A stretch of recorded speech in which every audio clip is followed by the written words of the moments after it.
আমাদের ক্যালকুলেটর আমরা অন করলাম, তো অনেক কিছুই করা যায়, তো তার জন্য তোমার বেসিক থাকা লাগবে, ঠিক আছে?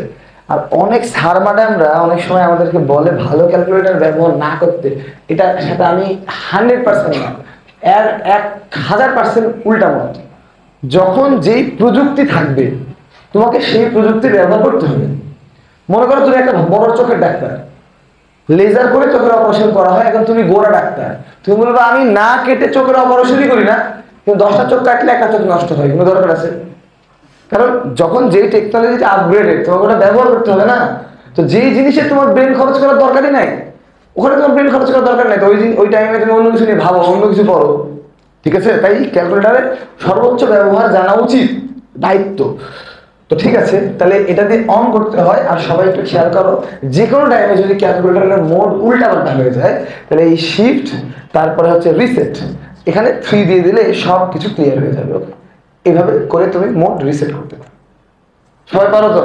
আর একটা জিনিস শিখিয়ে রাখি, দেখো এখানে একটা ডি উঠে আছে। কি উঠে আছে? এই ডি ফর ডিগ্রি, ডিগ্রি মোডে আছে। কি মোডে আছে? যখন আমরা ফিজিক্সের চ্যাপ্টার 8 করব, বা যেখানে আমরা সাইন ইনভার্স, সাইনের ভিতরের মানটা বের করব, অনেক সময় আমাদের রেডিয়ান মোডে বের করা লাগতে পারে। কি মোডে বের করা লাগতে পারে?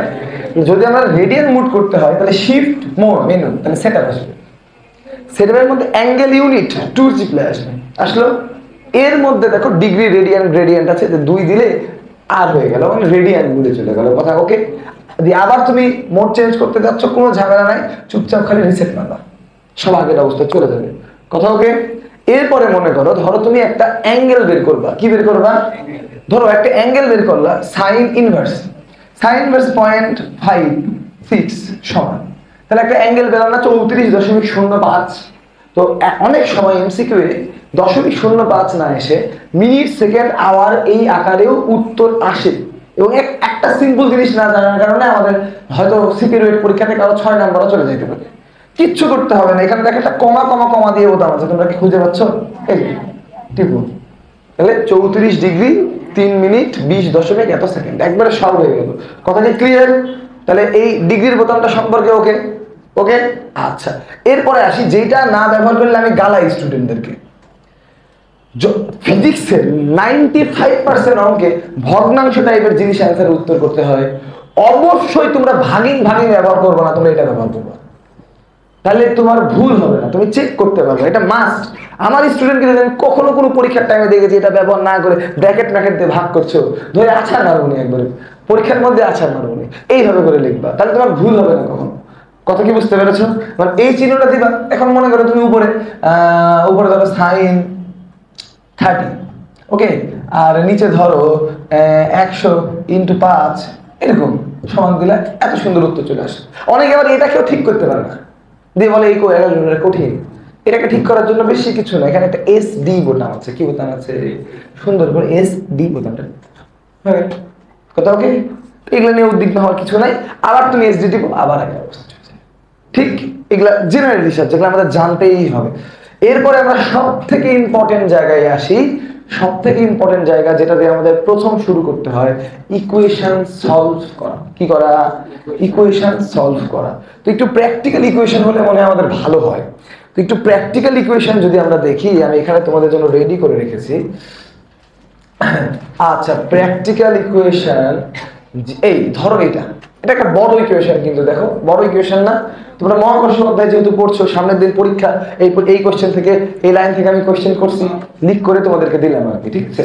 তো বিষয়টা বলছো, এখানে আমি কি লিখছি? -gmm/r প্লাস ½ md² সমান -gmm/r + 8। এটা কোন অঙ্কটা? এবারকার বইয়ের অঙ্কটা, তোমরা ধরতে পারছো? আমি তোমাদেরকে এইভাবে লেখাইনি, কিন্তু আমি তোমাদেরকে লেখাইছিলাম ½ md² সমান gmm/r -gmm/r + 8, মনে আছে? তাহলে এই জিনিসটাকে ওদিকে পাঠায় দাও, তাহলে কিন্তু সেটাই হয়ে যায়। তার মানে এখান থেকে কি কোশ্চেনের অ্যান্সার এটা, যে আমি একটা বস্তুকে এত কিলোমিটার/সেকেন্ডে মারলাম, তার সর্বোচ্চ উচ্চতা কত? কোশ্চেন কি বুঝতে পেরেছো? বাট অ্যান্সার করবে কে? ক্যালকুলেটর। কেমন করে ক্যালকুলেটর করবে? তোমাদের মাথায় সূত্রটা আসছে কিনা? আসছে? আসে না? এই সূত্রটা মাথায় আসে না? এবার দেখো তাহলে ক্যালকুলেটরে আমি কেমন করে অ্যান্সার করব। তুমি জানো যে ভরের কোনো দাম নাই, মানে তোমার ভর উড়ে যাবে না? তাহলে তুমি কি লিখবা? 0.5 ইন্টু ভি স্কোয়ার, ভি ছিল ধরো 5000, ওকে, তাহলে হাফ এম তো কেটে যাবে দুই পাশ থেকে, এম লেখার দরকার নাই, 0.5 into 5000 square, 5000 kilometre per second, সমান দিতে গেলে তোমাকে দিতে হবে আলফা ক্যালক। কি দিতে হবে? সবাই আমার সাথে ক্যালকুলেটর টিপো, না পারলে অবশ্যই বলবা আলফা ক্যালক। কথা ওকে? আলফা ক্যালকের পরে যেহেতু জি এম এইটুকুটা আগে আছে না, জি এম, তাহলে আগে জি এম এর মান দিয়ে নাও 6.673 10 টু দি পাওয়ার -11 জি। পৃথিবীর ভর কত? 6 10 টু দি পাওয়ার 24 ইনটু একটা ব্র্যাকেট দিলাম, এরকম ভগ্নাংশ না আমাদের ইকুয়েশনটা, এইরকম ভগ্নাংশ তো 1/r না, সুন্দর করে যদি 1/r আমরা দিয়ে দিই তাহলে 1/6400, কিন্তু এটাকে কি করব? মিটার। তাহলে একটা শূন্য, দুইটা শূন্য, তিনটা শূন্য, পাশে যাওয়ার জন্য এই বদলটা পাশে চলে গেল মাইনাস, আবার এটা দেব 1/6400 1 2 3 প্লাস x। ঠিক আছে, এবার সুন্দর করে আগে ব্র্যাকেটটা ক্লোজ করব, যদি আমরা ইরো রাখি তাহলে উত্তর হবে না। শিফট ক্যালক, কি দিলাম? শিফট ক্যালক, তারপরে কি দিলাম? উত্তর চলে এসেছে 1598102.2 সামথিং। হ্যাঁ, ওটা লেখার পর ডাইরেক্ট শিফট আর শিফট ক্যালক দিয়ে একটা সমান। আবার আমি দেখাচ্ছি, দেখ এই কি কপি গোলাতে, যেগুলা ভালো কপি ওগুলাতে উত্তর আসতে টাইম লাগে না, খারাপ কপি হলে বিষয়টা আলাদা। এই দেখো আবার তোলা লাইন আছে, লাইন তোলা আছে, তুমি যদি একটু মডিফিকেশন করতে চাও তাও পারবা। কি করে? সমান চিপার পর এই যে এই বোতামটা টিপবা, এটা এটা এটা এটা, বুঝছো? এই যে এটা টিপলে এই এই অবস্থায় চলে আসবে। আবার কি টিপতেছি দেখো, শিফট ক্যালক।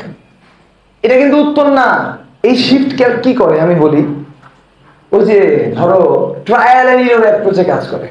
মানে ধরো তোমাকে বললাম যে 4টা অপশনের মধ্যে একটা উত্তর, তুমি কি করতে? একটা বসিয়ে দেখতে মিলে কিনা, 2 নম্বরটা বসিয়ে দেখতে মিলে কিনা, 3 নম্বরটা বসিয়ে দেখবা মিলে কিনা, 4 নম্বরটা বসিয়ে দেখবা মিলে কিনা, এরকম করবা না? ট্রায়াল এন্ড এরর ম্যাচ সেটাই। এখন আমি জানি যে উত্তর হবে 0 থেকে ইনফিনিটির মধ্যে, এখন আমি তো এই billion billion trillion trillion data বসাতে পারবো না, পারবো? কিন্তু ক্যালকুলেটর পারবে। তো ক্যালকুলেটরকে এই মেথডে ক্যালকুলেটর কি করে, তুমি এখানে যে ভ্যালুটা দিছো, এক্স এর একটা ভ্যালু দিছো না, ওই মান থেকে ওই সমীকরণের বাম পাশে ডান পাশে ভ্যালু বসানো শুরু করে। যদি বাম পক্ষ ডান পক্ষ সমান হয় ও বলে ওটাই উত্তর। স্টাইলটা বুঝতে পারছো? তাই এই এক্স এর মান তুমি যেটা দিবা উত্তর ওর কাছাকাছি আসবে। উত্তর কি আসবে? তো আমি সাধারণত 0 দিয়ে মানুষ দেয়, তো যদি আমি 0 দিয়েও ইনপুট দিই সমান, দেখো উত্তর চলে আসবে। ঠিক আছে, এখন মনে করো তোমার মডিফিকেশন করতে হবে, এক কাজ বারবার করা যাবে না। আগের ইকুয়েশন তুমি উত্তর চেক করছো, এমসিকিউ এর উত্তর চেক করছো, তুমি দেখতেছো কোন ইকুয়েশনটা সঠিক, তখন আবার একটা কাজ বানা, তুমি জাস্ট এই বোতামটা ক্লিক করবা, দেখো আবার আগের অবস্থায় চলে আসলো, এডিটেবল অবস্থায় চলে আসলো, তুমি এখন এখানে এডিট করতে পারবা। এইটা সবথেকে বেশি ইম্পর্টেন্ট। এটা তোমার ফিজিক্সেও লাগবে, কেমিস্ট্রিতেও লাগবে, ম্যাথেও লাগবে। কেমিস্ট্রিতে একটা অঙ্ক থাকবে তোমার এরকম টাইপের অঙ্ক যে কি বলে, পাথরের আয়তন বের করো। সেকেন্ড পার্টে পাবা একটা অঙ্ক, পাথরের আয়তন বের করো বা ধুলাবালের আয়তন বের করো। সেকেন্ড পার্টের 1 নম্বর অধ্যায় পাবা। জাস্ট খুবই সহজ, এই সূত্রে একবার বসিয়ে দিলেই হয়ে যাবে। কে জানবে এক্স স্কোয়ার নিবে? কই গেল? এই দেখ এক্স আছে না, তুই নিবি কি এক্স স্কোয়ার? তুই স্কোয়ার দে না, দিলে শিফট ক্যাপ চলে আসছে। সমস্যা টাইম লাগলো একটু, উত্তর চলে আসছে -1200 সামথিং। স্কোয়ার থাক কিউব থাক ডাজন্ট ম্যাটার এট অল। ঠিক আছে, ক্যালকুলেটর যদি উন্নত হয় উত্তর আসবে, অথবা একটু টাইম লাগবে, বাট উত্তর আসবে। ওকে।